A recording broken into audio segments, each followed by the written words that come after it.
इस वीडियो में हम जानेंगे कि हमारी आंख कैसे काम करती है, दृष्टि दोष कैसे होते हैं और उन्हें कैसे ठीक किया जाता है। साथ ही समझेंगे इंद्रधनुष कैसे बनता है, आकाश नीला क्यों दिखाई देता है और तारे टिमटिमाते क्यों हैं। पूरा चैप्टर हम आसान और सिंपल लैंग्वेज में पढ़ेंगे, तो वीडियो को अंत तक जरूर देखिए। चलिए शुरू करते हैं। बिल्कुल। और आज हमारे पास जो सोर्स मटेरियल है ना, वो एक बहुत ही शानदार प्रेजेंटेशन है। हमारा जो मेन मिशन है इस पूरी चर्चा में वो यही है कि हम इस चैप्टर की गहराई में जाएं और हर एक वैज्ञानिक पहलू को बहुत ही बारीकी से समझें। हाँ, और सच कहूं तो ये बहुत ही दिलचस्प विषय है। मतलब जहां हम बायोलॉजी और फिजिक्स का एक बहुत ही बेहतरीन तालमेल देखेंगे। हमारी आंखें सिर्फ देखने का कोई साधारण साधन नहीं है, बल्कि ये प्रगति के सबसे बेहतरीन ऑप्टिकल इंस्ट्रूमेंट्स में से एक हैं। एकदम सही कहा आपने। तो चलो अब पहली स्लाइड देखते हैं। इसका शीर्षक है मानव नेत्र और रंग बिरंगा संसार, यानी human I and the colourful world. चलो अब अगली स्लाइड देखते हैं। हाँ, इसमें मानव नेत्र का परिचय दिया गया है। यहाँ लिखा है कि मानव नेत्र एक अत्यंत महत्वपूर्ण और संवेदनशील ज्ञानेंद्रिय यानी सेंस ऑर्गन है और ये एक कैमरे की तरह कार्य करता है। बिल्कुल, एक कैमरे की तरह। ये हमें आसपास की चीजों को देखने में मदद करता है। यह मेरा एक डाउट है। अगर ये एक कैमरे की तरह है तो क्या इसमें कैमरे जैसा ही कोई लेंस सिस्टम भी होता है? एकदम सही सोचा। सच तो ये है कि कैमरा इंसान ने बहुत बाद में बनाया। उसका पूरा डिजाइन ही हमारी आंखों से इंस्पायर्ड है। अच्छा। हाँ। कैमरे में बाहर एक ग्लास लेंस होता है और अंदर एक सेंसर होता है जहां इमेज बनती है। हमारी आंख में भी प्राकृतिक रूप से एक लेंस मौजूद होता है और सेंसर की जगह पीछे एक प्रकाश संवेदी पर्दा होता है जिसे हम रेटिना कहते हैं। फर्क सिर्फ इतना है कि कैमरे का लेंस कांच का होता है और हमारी आंख का जीवित कोशिकाओं से बना होता है। वाह। चलो अब अगली स्लाइड देखते हैं। यहाँ आंख के बाहरी परत का जिक्र है जिसमें कॉर्निया और आइरिस के बारे में बताया गया है। हाँ, कॉर्निया वो पारदर्शी बाहरी भाग है जहाँ से प्रकाश आंख में प्रवेश करता है। और नोट्स में लिखा है कि अधिकांश अपवर्तन यानी रिफ्रैक्शन यही होता है। बिल्कुल। और उसके ठीक पीछे परितारिका, जिसे हम आइरिस कहते हैं, वो होती है। ये पुतली के आकार को नियंत्रित करती है और नेत्र का रंग भी निर्धारित करती है। एक सेकंड, मतलब किसी की आंखें नीली या भूरी होती हैं, वो असल में इसी आइरिस के रंग की वजह से होती हैं? हाँ बिल्कुल। जब हम कहते हैं कि किसी की आंखें नीली या काली हैं, तो हम असल में उनके आइरिस की ही बात कर रहे होते हैं। ओह, मुझे लगता था वो पुतली का रंग होता है। नहीं, पुतली तो सिर्फ बीच का खाली हिस्सा है। आइरिस में मौजूद पिगमेंट ये तय करता है कि आंख का रंग क्या होगा, और ये एक पर्दे की तरह काम करता है जो रोशनी को कंट्रोल करता है। समझ गया।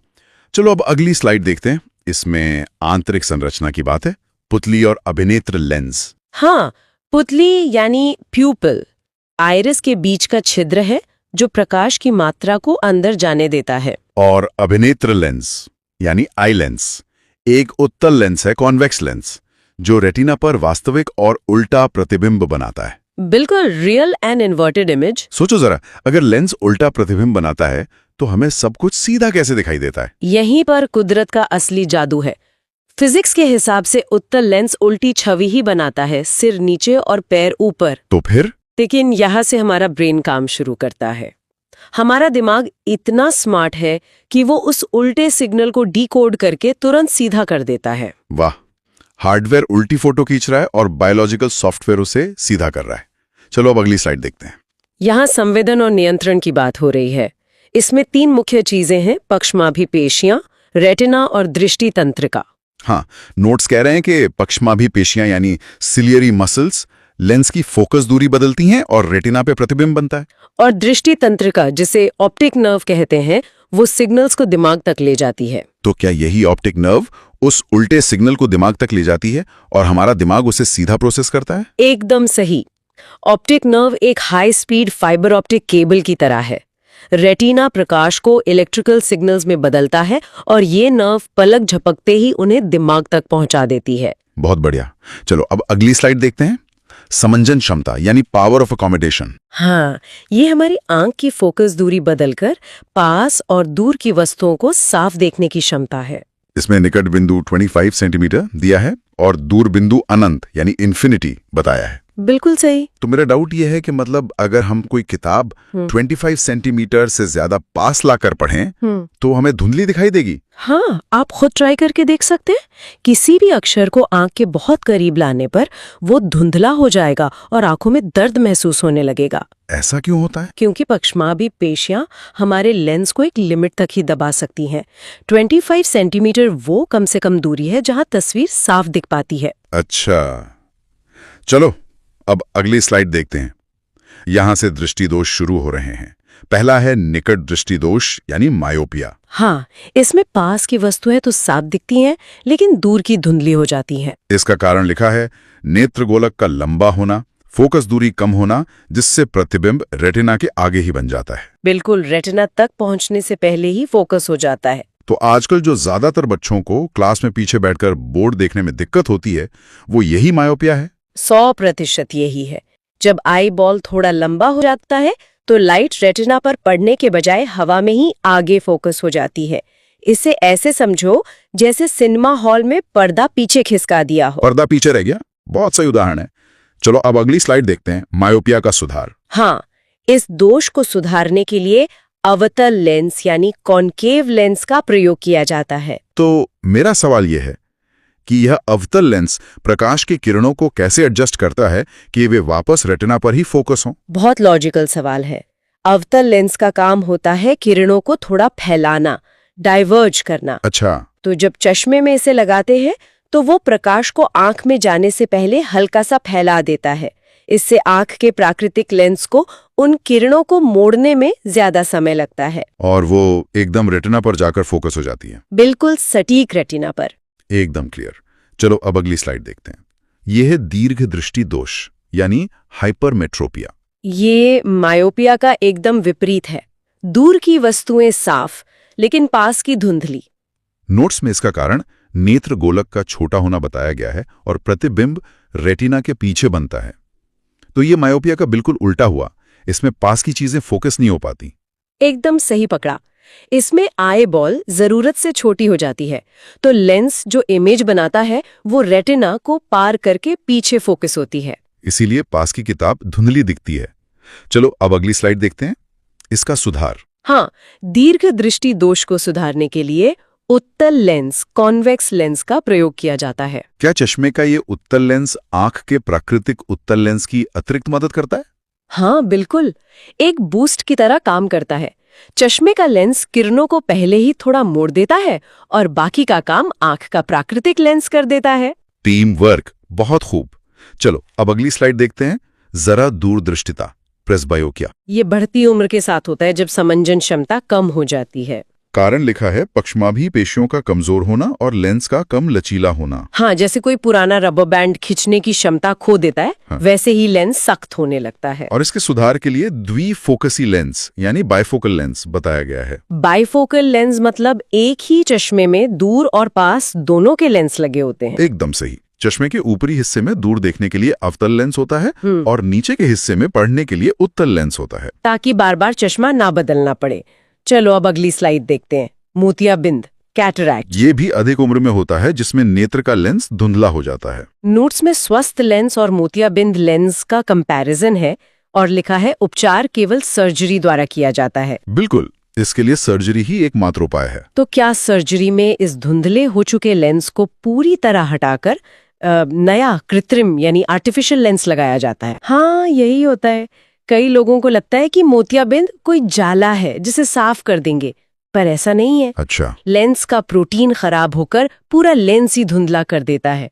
इसलिए पुराने लेंस को निकालकर एक साफ plastic lens, intraocular lens, fit कर दिया जाता है। मेडिकल साइंस कमाल है। चलो अब अगली स्लाइड देखते हैं, प्रिज्म से प्रकाश का अपवर्तन। अब हम रंगों की दुनिया में आ गए। प्रिज्म एक पारदर्शी माध्यम है जो प्रकाश को मोड़ देता है। हाँ, और आपतित किरण और निर्गत किरण के बीच बनने वाले कोण को विचलन कोण, एंगल ऑफ डिविएशन कहते हैं। बिल्कुल। तो मेरा डाउट ये है, क्या ये विचलन कोण इस बात पर भी निर्भर करता है कि प्रकाश का रंग कौन सा है? हाँ, बहुत गहरा सवाल है और इसका जवाब है हाँ। प्रकाश का हर रंग एक अलग तरंग दैर्ध्य, वेवलेंथ का होता है। मतलब हर रंग अलग स्पीड से मुड़ता है। एकदम सही। कांच के अंदर हर रंग की स्पीड अलग हो जाती है, इसलिए उनके मुड़ने का एंगल भी अलग होता है। बहुत ही दिलचस्प है। चलो अब अगली स्लाइड देखते हैं।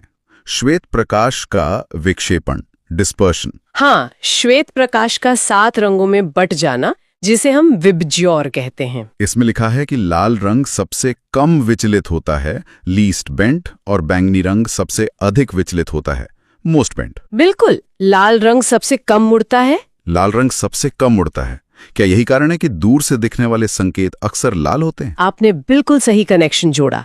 लाल रंग की वेवलेंथ लंबी होती है, इसलिए वो हवा में मौजूद धूल या धुएं से बहुत कम टकराता है और सबसे कम बिखरता है। तो सीधे हमारी आंखों तक आ जाता है। हाँ, बाकी रंग रास्ते में धुंधले हो जाते हैं, पर लाल रंग दूर से दिख जाता है। बहुत लॉजिकल है। चलो अब अगली स्लाइड देखते हैं।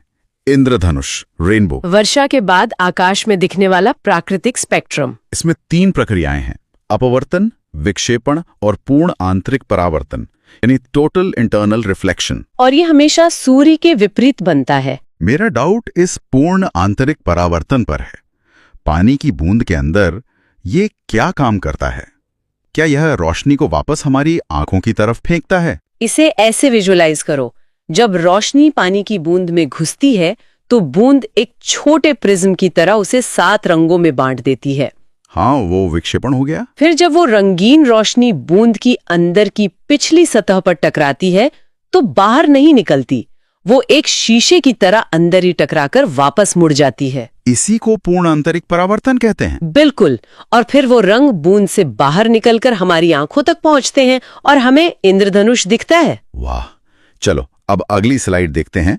वायुमंडलीय अपवर्तन और तारों का टिमटिमाना। वायुमंडल की अलग अलग परतों के कारण प्रकाश का मुड़ना वायुमंडलीय अपवर्तन है। और इसी के कारण तारे टिमटिमाते दिखाई देते हैं। मतलब तारे असल में अपनी रोशनी कम ज्यादा नहीं करते, ये सिर्फ हमारे वायुमंडल का एक इल्यूजन या भ्रम है। एकदम सही। तारे लगातार एक समान रोशनी देते हैं। तो फिर फ्लिकर क्यों करते हैं? क्योंकि जब उनकी रोशनी पृथ्वी के वायुमंडल में आती है तो उसे हवा की कई हिलती जुलती परतों से गुजरना पड़ता है। अच्छा, तो रोशनी रास्ते में मुड़ती रहती है। हाँ, कभी हमारी आंख में ज्यादा रोशनी आती है, कभी कम, इसलिए वो टिमटिमाते महसूस होते हैं। यानी गलती तारों की नहीं, हवा की है। चलो अब अगली स्लाइड देखते हैं। ग्रह क्यों नहीं टिमटिमाते? हाँ, इसका कारण है कि ग्रह पृथ्वी के अपेक्षाकृत निकट होते हैं, इसलिए उनका प्रकाश स्थिर यानी स्टेडी दिखाई देता है। नोट्स में इन्हें बिंदु स्रोत और विस्तारित स्रोत से समझाया है। चूंकि वे पास हैं और बड़े दिखते हैं, तो क्या वायुमंडल का उन पर इतना असर नहीं पड़ता कि वे फ्लिकर करते दिखें? असर तो पड़ता है, पर वो छिप जाता है। ग्रह हमारे बहुत करीब है, तो वो एक बिंदु नहीं बल्कि एक बड़े रोशनी के स्रोत की तरह काम करते हैं। तो अगर एक हिस्से से रोशनी कम भी हो तो दूसरे से बराबर हो जाती है? बिल्कुल, इसलिए प्रकाश का औसत हमेशा समान रहता है और ग्रह टिमटिमाते नहीं हैं। शानदार। चलो अब अगली स्लाइड देखते हैं। अग्रिम सूर्योदय एवं विलंबित सूर्यास्त। हाँ, वायुमंडलीय अपवर्तन के कारण सूर्य वास्तविक समय से लगभग 2 मिनट पहले दिखाई देता है और 2 मिनट बाद तक दिखाई देता रहता है। इसी बात से हमने शुरुआत की थी। तो क्या इसका मतलब ये है कि जब हम ढलते हुए सूरज को देख रहे होते हैं तब तक असल में सूरज क्षितिज यानी होराइजन के नीचे जा चुका होता है? जी हाँ, सूरज असल में वहां होता ही नहीं है, वो नीचे छुप चुका होता है। तो हमें क्या दिख रहा होता है? वायुमंडल के कारण सूर्य की रोशनी मुड़कर हमारी आंखों तक पहुंचती रहती है और हमें 2 मिनट तक एक आभासी सूरज दिखता रहता है। ये तो सच में कमाल है। चलो अब अगली स्लाइड देखते हैं। प्रकाश का प्रकीर्णन, स्कैटरिंग ऑफ लाइट। सूक्ष्म कणों से टकराकर प्रकाश का चारों दिशाओं में फैलना ही प्रकीर्णन कहलाता है। और यहाँ टिंडल प्रभाव का जिक्र है। कोलॉइडी माध्यम में प्रकाश का मार्ग दिखाई देना। हाँ, इसका उदाहरण हम अपनी रोजमर्रा की जिंदगी में बहुत देखते हैं। जैसे किसी अंधेरे कमरे में रोशनदान से धूप आती है और उसमें धूल के कण चमकते हुए दिखते हैं। क्या वही टिंडल प्रभाव है? बिल्कुल सटीक उदाहरण है। धूल के कण छोटी छोटी डिस्को बॉल्स की तरह काम करते हैं जो रोशनी को चारों तरफ बिखेर देते हैं, जिससे रोशनी का पूरा रास्ता हमें दिखाई देने लगता है। समझ गया। चलो अब अगली स्लाइड देखते हैं। प्रकीर्णन के उदाहरण भाग 1। आकाश नीला क्यों दिखाई देता है? क्योंकि वायुमंडल के कण नीले प्रकाश का अधिक प्रकीर्णन करते हैं। और खतरे के संकेत लाल क्यों होते हैं? क्योंकि लाल रंग का प्रकीर्णन सबसे कम होता है, इसलिए दूर तक दिखता है। हाँ, ये हमने पहले भी डिस्कस किया था। तो अगर लाल रंग सबसे कम बिखरता है तो वो धुंध या कोहरे को भी आसानी से पार कर लेता होगा। बिल्कुल पार कर लेता है। कोहरे में पानी की बूंदें होती हैं, अगर नीला या हरा रंग हो तो वो बूंदों से टकराकर वहीं बिखर जाएगा। लेकिन लाल रंग सीधा निकल जाएगा। एकदम सही। लाल रंग बिना बिखरे हमारी आंखों तक पहुंच जाता है, इसीलिए हाईवे पर गाड़ियों की लाइट लाल होती है। अब आज की आखिरी स्लाइड देखते हैं, प्रकीर्णन के उदाहरण भाग 2। सूर्योदय और सूर्यास्त के समय सूर्य लाल क्यों दिखाई देता है? नोट्स में लिखा है कि उस समय नीला प्रकाश प्रकीर्णित हो जाता है, रास्ते में बिखर जाता है और केवल लाल प्रकाश हमारी आंखों तक पहुंचता है। हाँ, क्योंकि उस समय सूरज क्षितिज के पास होता है और रोशनी को बहुत लंबी दूरी तय करनी पड़ती है। तो दिन के समय यानी दोपहर में सूर्य सफेद क्यों दिखता है? क्या तब प्रकाश को कम दूरी तय करनी पड़ती है? आपने बिल्कुल सही लॉजिक लगाया। दोपहर में सूरज ठीक हमारे सिर के ऊपर होता है। तो वायुमंडल की परत छोटी हो जाती है। बिल्कुल, रोशनी को कम दूरी पार करनी पड़ती है, तो रंग ज्यादा बिखरते नहीं हैं और सारे रंग एक साथ आंखों में पहुंचते हैं, इसलिए सूरज सफेद दिखता है। वाह, तो हमने सारी स्लाइड्स कवर कर ली। हाँ, और इस चर्चा को खत्म करने से पहले मैं श्रोताओं के सोचने के लिए एक दिलचस्प बिंदु छोड़ना चाहूंगी। बिल्कुल, बताइए। जरा सोचिए, अगर हमारी पृथ्वी पर वायुमंडल ही ना होता तो आसमान दिन में भी पूरी तरह काला दिखाई देता। दिन में काला आसमान? हाँ, और न कोई इंद्रधनुष होता, न कोई लाल सूर्यास्त। ये वायुमंडल ही है जो इस संसार को इतना रंग बिरंगा बनाता है। तो दोस्तों, आज हमने मानव नेत्र और रंग बिरंगा संसार चैप्टर के सभी इंपॉर्टेंट कॉन्सेप्ट्स आसान भाषा में समझे। अगर वीडियो हेल्पफुल लगा हो तो लाइक करें, शेयर करें और चैनल को सब्सक्राइब जरूर करें। मिलते हैं अगले वीडियो में एक और शानदार चैप्टर के साथ।